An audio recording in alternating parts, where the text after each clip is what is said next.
Some of them I feel like we all have gone through and learned several times in life. Some of them are very particular to my journey. Some of them may resonate with you. Some of them are a little spicy. Okay? Because this is my channel and I'm going to talk my shit. All right?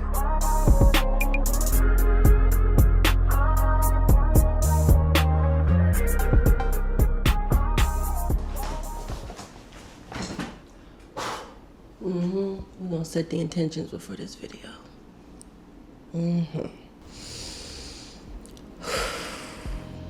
Okay, let's do this. Hi guys, my name is Jordan and welcome back to my YouTube channel. If you're watching this YouTube video right now, go ahead and leave a comment telling me happy birthday because it's my birthday.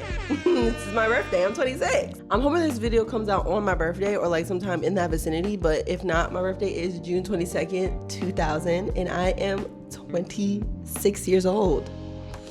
Wow. Usually on my birthday, I take the time to kind of like write things down, reflect on how I'm feeling, this and then the third. And then I was just like, why don't I just make it into a YouTube video? I am going to give you guys 26 lessons that I learned on my way to 26. I have a lot of different takes, so we're talking about a lot of different topics. Some of them we're gonna rapid fire them, some of them we're gonna deeply explain. Like, I don't know, it's just vibes. I'm the birthday.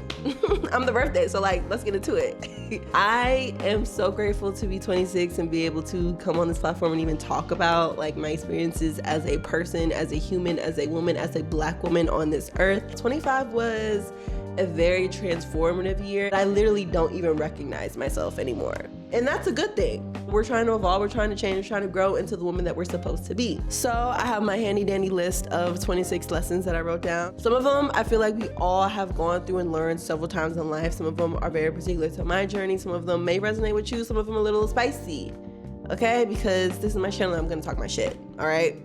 First things first, hold on to your younger self as tightly as possible and as much as possible. I feel like the older that I've gotten and the more that I've been integrated into the world as an adult, the more that I've like done things on my own, I feel like I have lost a little bit of my whimsy. Like I feel like when it comes to my creativity and like my career path and like even my aesthetics, like the things that I like, all of those things, the older that I'm getting, the more that I'm understanding, all of those things are really rooted in like your 12-year-old self.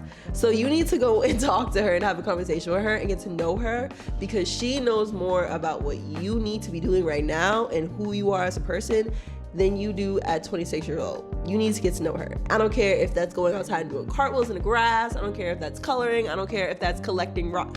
I mean, you see my rock collection. 12-year-old me loved rocks. And here I am with a pile of crystals beside me. Like, that's what I mean when I'm saying hold on to your younger self and hold on to her tight because she has so many things and secrets and traits that like you wouldn't even realize that you had until you went back. That's probably one of the biggest lessons that I've learned this year is like you have to stay true to who you are. Connect with your younger self, connect with your childlike wonder, like all those things is very important because if not, like it's like you're missing a piece of yourself, truthfully. Like you are missing a huge piece of who you are, what makes you you, and that's like the person that you need to be listening to in order to figure out what's going on, where you want to be, who you want to be, and how you're gonna get there. Okay, so this is another one that I kind of want to deep dive about because I feel like I talk about this a lot across all of my different social media platforms. I talk about it in person. I talk about it to anybody who will listen. Me, my therapist, she's tired of having this conversation with me. I know it, but like we talk about it all the time. Imposter syndrome does not mean you don't belong. It actually means you care, and you might care a little bit too much. I have been working in tech for, I want to say 5, going on 6, going on 7. Honestly, I've been working in tech longer than that. I've been working in tech since I was 15. Truthfully, I've been working in cybersecurity when I was 15, and then I transitioned to the technical world when I was in college when I was 20. And ever since I got out of college, I've only been working in the tech spaces. And the one thing that has really hindered my growth is that feeling of imposter syndrome, that feeling of you walk into a room and you don't see anybody that looks like you don't see anybody who sounds like you don't see yourself, and it makes you second guess whether or not you're worthy of being in that same room. I'm here to tell you that's not the case, because if you are even in the room to begin with, you should be there, okay? And that goes for work. That goes for me showing up on social media. Like, I oftentimes get on here or get on TikTok or get on Instagram and just feel like, wow, I feel like I'm talking to the void and nobody's listening to me. And I don't even know if I'm like a content creator for like that whole imposter syndrome spiral that I feel like we all go through starts happening. But then the proof is in the pudding with like the likes that I get, the comments, the people who are reaching out and telling me keep going, like this is what you're supposed to be doing. Like all of those things I feel like are signs that you are exactly where you're supposed to be. And imposter syndrome is not necessarily a bad thing. I just don't think it should consume you. If you are feeling a little bit of imposter syndrome, take a step back and realize that you're probably feeling it because you are elevating and you are evolving and you are in a place that you've never been before. Step into that, lean into that, and go forth and be great. You are not your mistakes. I have made so many mistakes this past year with like the direction that I'm taking in my career, how I'm showing up on social media, how I'm taking care of myself, how I'm taking care of the people around me, how I'm communicating. You have to realize that like you're a person. You're on here for the first time too, and you're gonna make mistakes. You're gonna have problems communicating, your problems doing everything. Like everything, you're doing it for the first time. You can't take that as personally as you do. All you have to do is take the lessons from that mistake and try your best to move on. I know for myself, like just being able to be like, oh, okay, just take that shit on the chin and move on. That's hard. You are not a culmination of your mistakes. You are a culmination of all the things that you took from those mistakes and chose to move forward with. That's who you are. You are not your mistakes. Learn how to be financially literate. Oh my gosh. Like just learn how to manage your money, learn how to budget, learn how credit cards work, learn how to live within your means, below your means. If you can, maybe a little bit above, but not way above where you are depending on your credit cards and getting yourself into thousands of credit card debt. Please be financially responsible. Open that Roth IRA, start investing in them stocks. Like, be smart with your money. You can track your macros. You can track your protein, your salt intake, your sugar intake, and all of that stuff, and it not be that serious. Like, you can just track those things just to know where you're at, and that could be it. Or you could track those things because you're trying to lose weight, and you can still enjoy everything else that you want to enjoy. It's called balance. Learning how to build something from scratch is something that a lot of people do not know how to do, but if you have the opportunity to do it, dive head first into it. From building this social media platform to the platform that I have on TikTok to even building myself up at work. Like, I started a brand new job this year and it's a lot more responsibility than I thought it was, and I basically am having to build my department low-key from scratch. Like, I'm the one that's having to call the shots about testing and all that stuff like that. Like, I have to build that stuff from scratch. Building these things from scratch, it's super frustrating. But the more that I do it and the more that I really sit down and look around me and see who else is doing that, the more I realize that this is not a skill that everybody has. And that means in any situation. It could be going in your fridge and figure out what you're gonna eat for dinner. Like, there are people who literally cannot put the pieces together in their fridge to figure out how they're gonna feed themselves.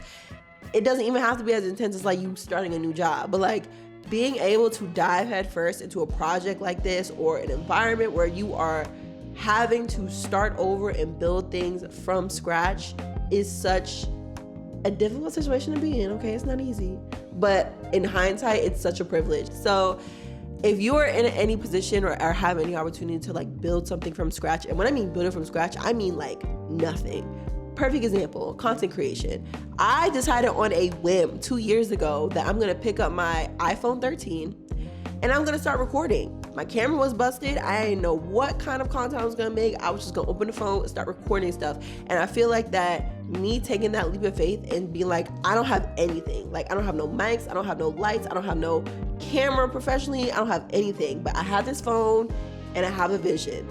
Like, that's literally all you need in order to build the things and become the person that you wanna be. It does feel rewarding. It is rewarding to be able to say that you built this from scratch and that you did that. Unfortunately, you have to be seen trying. But fortunately, you being seen trying is going to get you to so many different places in life. When you put yourself in a position to be seen, even if it scares you, even if it makes you uncomfortable, like so many things come of that. Like I've gotten so many different content creation opportunities. I've started getting PR packages, like hello. Being seen is hard, but being seen gets you to where you need to go. In any field, in any position, in any area, it gets you to where you need to be. So don't be afraid of putting yourself out there. Not every trip that you plan to a T is going to be good. Learn how to pivot. Speaking of trips, I have a Miami vlog coming up pretty soon, so you should go ahead and subscribe so that you can see how that went. Because if you see it, then you'll understand why I just said that. Learning to track your money is an act of self-respect. Once you realize that like tracking your money and understanding where your money goes is not a punishment, because for me, I thought it was. I thought that being able to see where all of my money goes and why I'm spending money here and like all those things was a punishment. Once I realized that, no, I actually need to figure out where my money goes so I can figure out why I'm in debt, it really is an act of self-respect, because then you can really adjust yourself and figure out, you know, what you want, what you don't want, what adjustments you need to make in order to get to the goals that you set for yourself, or it forces you to set goals for yourself. I remember I was in a position where I was in so much debt and I really didn't realize how much debt I was in, but I also didn't really have any financial goals. I had just gotten my job in tech. I was making a lot of money. All I wanted to do was go shopping and travel. But then I realized, okay, like I'm in $10,000 worth of debt. And I think I want to buy a house one day. What do I need to do in order to do that? And once I set that goal for myself, it also kind of put the rest of my spending habits and the way that I handle debt and the way that I handle finances in line. If I can commit to saving and paying off debt and like seeing beyond right now, like respect yourself and love yourself enough to look out for your future self. Saving your money and being financially responsible is not uncool. It's actually the coolest thing that you can do, okay? You are not trapped in your career. You have options and you can literally do whatever you want. Story time. I've been working in tech for like 5, 6, 7 years. And the reason why I don't really talk about it on YouTube that much is because I don't know how much longer I want to do this for. Like, I've had a passion for it for a while, but I feel like it's kind of starting to diminish. And now I'm in a place where I'm using my technical skills in order to get me to a completely different space in my life. I've used my technical skills to understand how to build websites and how to build social media pages. Like, those skills are transferable in other ways than just going and coding. Understanding those skills and taking a step back has made me realize that like I don't have to stay in this career if I really don't want to. I'm really starting to think about what my future looks like in tech or without tech. It also has just reminded me and has made me seek out other creators and other people in my life who has also taken that leap of faith and leap into the next thing in order to advance their career or completely switch it. And I admire those people who can do that. So just understand that you are not stuck in your career. Never. You're never stuck anywhere, actually. Creating systems within your life is an act of self-care. Build that calendar out, build that Notion board, set those boundaries, set those alarms, set that schedule, set that workout schedule, like whatever you need to do, the systems in order to keep you intact, those are a form of self-care. Stop running from them. Everything that you want is on the other side of that system and those regimens and those routines that you set for yourself. Stop running from them. It is completely okay to cut people off, including entire friend groups. All of them can go, honestly. Not everybody is meant to be in your life for forever. Some people are meant to be in your life for a season. Some people leave for a reason. That does not mean you are not worthy of friendships. That does not mean that you will never find friends again. That just means that people who just left just are not meant to be in your life anymore. Because some people don't even need to be in your energy. Some people don't need to be in your space. No shade. It's okay to hire people to help you. Shout out to Eliana, my editor. She's doing a great job. This is a great way to spend some money. Like, you're honestly doing great. Everybody give her a round of applause for Eliana. Thank you. But yeah, it's okay to hire people. It's okay to ask other people for help. Get that cleaner, get that editor, get that whatever the case may be. You have the money and you are ready to do it. Go ahead and hire them people. Rest is not earned. It is a non-negotiable. It is required. Make room for it. I don't care what you have to do, what you have to move in your schedule. Make room to sleep. Make room to do nothing. Because if not, you're going to burn out and explode.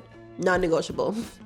That creative side of you that keeps tapping on you late at night when you're in bed and thinking about all of your life decisions, she's never gonna disappear. She's just gonna be waiting until you decide to reintroduce her to the world.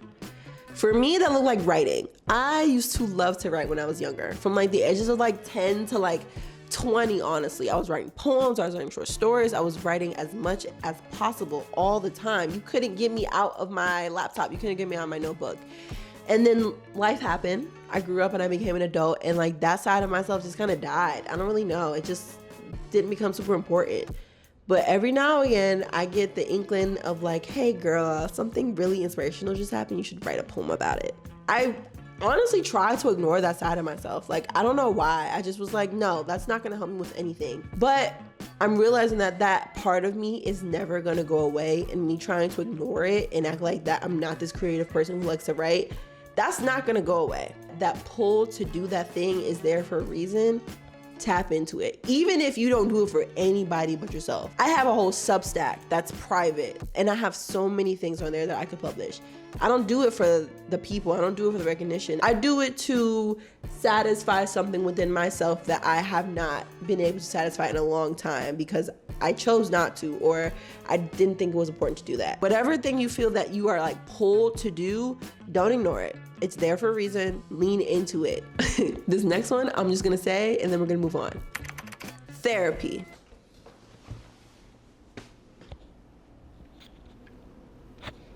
Therapy. This is for all my content creators, all my artists, all my people who want to put themselves out there.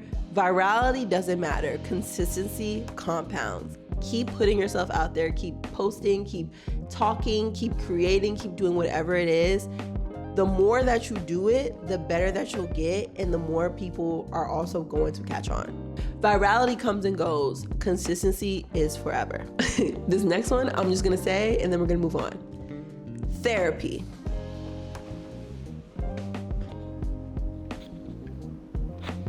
Therapy, right? Therapy, yeah, exactly. Next, if you are starting a new job and there's no onboarding document, go ahead and make that onboarding document. Like, this is very random, but like, go ahead and write down everything that you learned, every part of the company that you've understood and learned, all the things, like, make that onboarding document, not just for yourself, but for like the next person that comes in and is looking around like, what the fuck is going on here? Then you can just kind of slide them that document and say you're welcome. And then their process will be so much easier. Trust me. It's gonna be a lot of work on your end, but it's going to help a lot of people that come behind you. You don't have to explain every single decision that you make to everyone around you. This is one that I struggle with a lot, especially now that I'm like starting to build a community around me. I feel the need to ask for opinions, for thoughts, for what do you think about this? What do you think about that? Any decision that you make about your hair, your body, your job, your creativity, your relationships, your friendships, any decision that you make, as long as you are aligning with that decision, if it's a decision that you're making 100% by yourself and does not affect other people. Don't be going and making decisions to ruin people's lives, okay?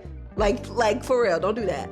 But if it's a decision that is 100% only going to affect you, you don't need to explain yourself. You don't need to always explain why you're doing these things. Comparison is the thief of joy. Comparison to creators, comparison to artists, comparison to people who work with you, comparison to your boss, comparison to your coworkers, comparison to your boyfriend, comparison to your girlfriend, comparison to your sisters, comparison to your friends.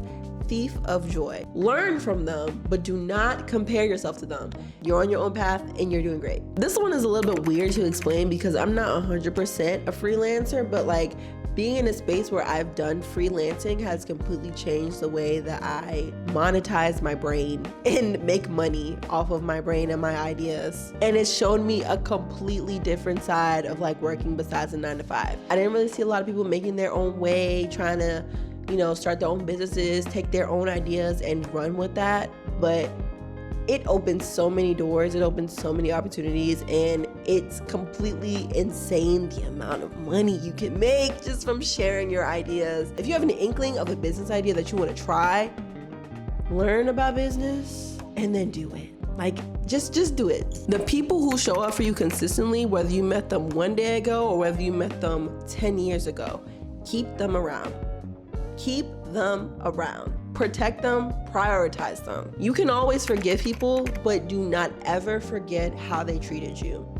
Put that in a vault, keep that in mind so that the next time you're in a situation like that, you can learn from that and not get treated like that again. Forgive, but don't ever forget. Don't let people convince you that you need to have kids right now. You don't need no kids. You don't need no kids. Focus on yourself. You're young and turned. You're a young hoe. Go outside. Do not have no damn kids right now. What a blessing it is to be tired and exhausted from your own ambitions and your own hard work. I think that out of the 26 years of my life, 25 has been the busiest I've ever been. I'm balancing a new job, I'm balancing content creation, I'm balancing therapy, relationships, I'm trying to make new friends, I'm trying to heal from things. Like, there are so many different assets of myself in my life that are rapidly changing at all times, and I feel like I'm constantly on the move. And I think it was like last week or something where I was sitting and I was like, bro, I'm so freaking tired. Like, I'm so done. I'm done. I don't want to do any of this anymore. Like, I'm tired. And then I was on TikTok and I literally saw a TikTok of somebody being like, what an honor, what a blessing it is to be tired from your own ambitions and be tired from creating the life that you wanted to have. And I was just kind of like, you got me there. Like, yes. I have to give myself credit. When I was 18, 19 in college, and I didn't even see that this was a possibility in my life because people at school were telling me that I needed to drop out and not be a software engineer because I'm not good at coding. Like, what an honor it was for her to continue doing that anyways. Me, like 2 years ago, when I picked up the camera and was like, I'm just gonna start recording and hopefully it comes somewhere. What a blessing it was for her to work as hard as she did in order for me to get to a point where I'm talking to you guys about the 26 things that I learned before turning 26. Like, and what an honor it is to be able to provide this lifestyle for myself. Like, the traveling, the content, the hair, like anything and everything that I want, I can get. And I don't mean that just materialistically, but I mean like spiritually, and I mean that like financially. I mean that in any facet of the word, that I can get whatever I want because I choose to work hard and I choose to try new things and I choose to push myself. What a blessing it is to be tired from creating the life that I want to. However, it goes back to the other point I made. You need to rest. If I'm being honest, I'd rather be exhausted than broke. And I think the last lesson that I have for myself is, and this is a new one that I've like really been thinking of lately, entertain the thought of starting over. I am in a position where, I think I talked about this like in an earlier point, where I am working in tech right now and I'm doing content creation and I'm doing all these things. And there are just some parts of my life that I feel like I'm outgrowing, some parts of my life that I feel like I'm evolving out of, and some parts of my life that I'm not passionate about anymore. It is okay for me to not be as passionate about the same things that I was when I was 18, 19, 20, 21. But what's not okay is just not doing anything about it, right? I feel like I owe it to myself, especially coming from the environment that I came in. I felt like I was very restricted as to like what I could and couldn't do, what I could and couldn't think, what I could and couldn't be. And I feel like I owe it to all of the younger versions of myself to try every single freaking thing that comes to mind. That's my 26 things. I have so many other lessons that I could talk about, but I feel like those 26 are the ones that stood out to me the most. And those are lessons that I feel like ages 20 through 24-year-old Jordan could have used the absolute most. I wish that I could text this video to her and be like, hey boo, watch this, okay? I need you to see where we're at right now because like it's not as bad as you think it is. I don't believe that she would believe half of the things that she's accomplished or half of the things that I said in this video, not because like they're not true, but because I went through a lot in my early 20s. Like, I went through a whole lot of stuff and it was looking very dark, and I don't think that I was really ready to receive some of the things that I talked about, some of the lessons that I've learned. I just don't think I was there. The older you get, the clearer things become. Like, a lot of these lessons I would not have even fully understood when I was turning 25, leaving 24. And I'm pretty sure that a lot of these lessons are going to even evolve and get bigger and better and more relevant in my life the older that I get. And that's like the beauty of aging, I think. Honestly, if I'm being completely transparent, growing up and aging is like something that I'm very scared of. Like, I don't want to get old because I feel like the best days that I've had are behind me, but the reality is the best days that I am going to have are so far ahead of me. Girl, my life is just beginning. My life is just beginning. Truthfully, this is the first year where, this is probably like the second or third year where I don't necessarily have the birthday blues. I'm not sitting here and sobbing about the state of my life because if I'm being real, I'm not where I want to be, and I still have a lot of questions about where I want to be and who I want to be and stuff like that. But like, I've created a pretty good life for myself, and I'm pretty satisfied with where I am. So cheers to 26. If you're turning 26, happy birthday, happy belated, happy early birthday. And as scary as aging is, like, girl, I'm only gonna get finer, I'm only gonna get better. So if you didn't wish me happy birthday, what are you doing? If you're not gonna wish me happy birthday, go find another Cancer and wish them happy birthday because it's Cancer season. Shout out to all my Cancers. I love y'all so much. I'll see you in the next one. Like, I'll see you later. Bye.